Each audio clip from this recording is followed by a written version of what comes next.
the bed with the person in the bed. This is called making an occupied bed. Mary begins by washing her hands and then collecting the necessary linen. She then knocks, introduces herself, identifies Mrs. Lee, and explains what she would like to do. She places the linen on a clean surface and pulls the bedside curtain around the bed to provide privacy. For the occupied bed procedure, you must be especially sensitive to closing doors and drapes to provide privacy. Be sure that the room is not too cold or drafty. Mary raises the bed to a level where she can use good body mechanics and lowers Mrs. Lee's head so that the bed is as flat as Mrs. Lee can tolerate. She loosens the top linens at the foot of the bed, and because she is going to reuse the spread and the blanket, Mary folds each for reuse and places them over the back of a chair. Next, Mary helps Mrs. Lee move onto her side by assisting her to turn toward her.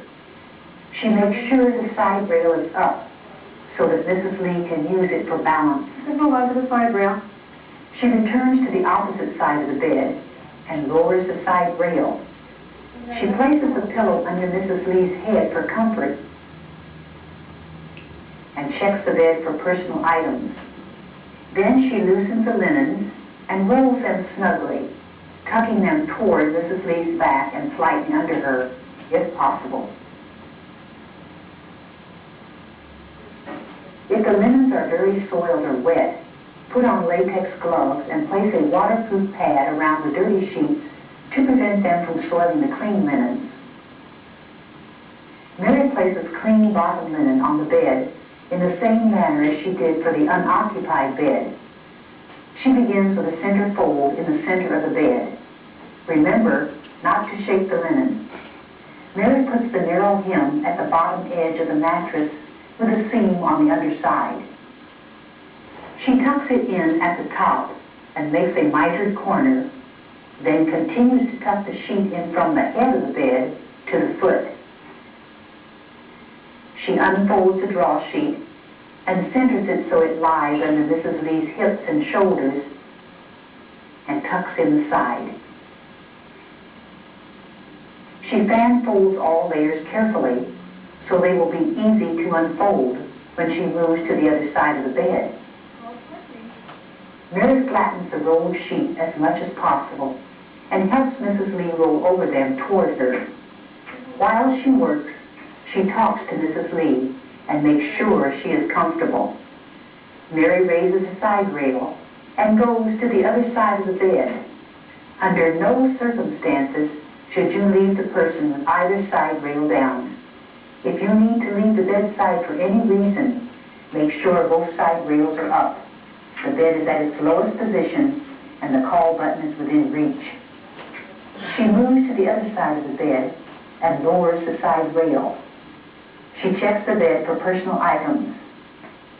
She loosens the bottom linen, rolls soiled linen away from her, and places it into the laundry bag. She puts it on the foot of the bed. Mary gently pulls the clean linen out from under Mrs. Lee, one layer at a time. She tucks it in at the top, makes a mitered corner, and tucks the bottom sheet under the mattress from the head of the bed to the foot. Then she pulls the draw sheet very tight to remove all wrinkles and tucks it under the mattress. How are you doing? Good. After the bottom of the bed is made, Mary turns Mrs. Lee to the supine position in the center of the bed and raises the side rail. Now she is ready to put on the clean top linens. I'm going to be changing your top sheet. She places the top sheet over her. She makes sure the center crease is in the middle of the bed, that the large hem is even with the top of the mattress, and that the hem stitching faces out and away from Mrs. Lee. Then she asks her to hold onto the top sheet so that she can remove the dirty sheet which she places in the laundry bag. She removes the person's pillow and changes the pillowcase. Put the dirty pillowcase in the bag also. If a person has several pillows, each case should be changed daily when soiled. Mary unfolds the blanket so that the center is in the middle of the bed and that the blanket covers Mrs. Lee. Note that the top hem is 6 to 8 inches from the top of the mattress.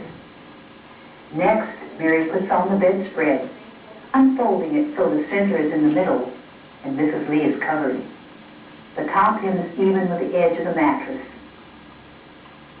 Mary moves to the foot of the bed and tucks the top sheet, blanket, and spread under the mattress. She makes mitered corners, but does not tuck in the sides. She folds the hem of the top sheet down over the blanket and bedspread. Then she makes a toe pleat by pulling the top covers down toward the foot of the bed, creating a 3 to 4 inch fold across the bottom of the bed. A fresh, clean, and smooth bed can help someone feel better. Bed making is one of your important responsibilities as a nurse assistant.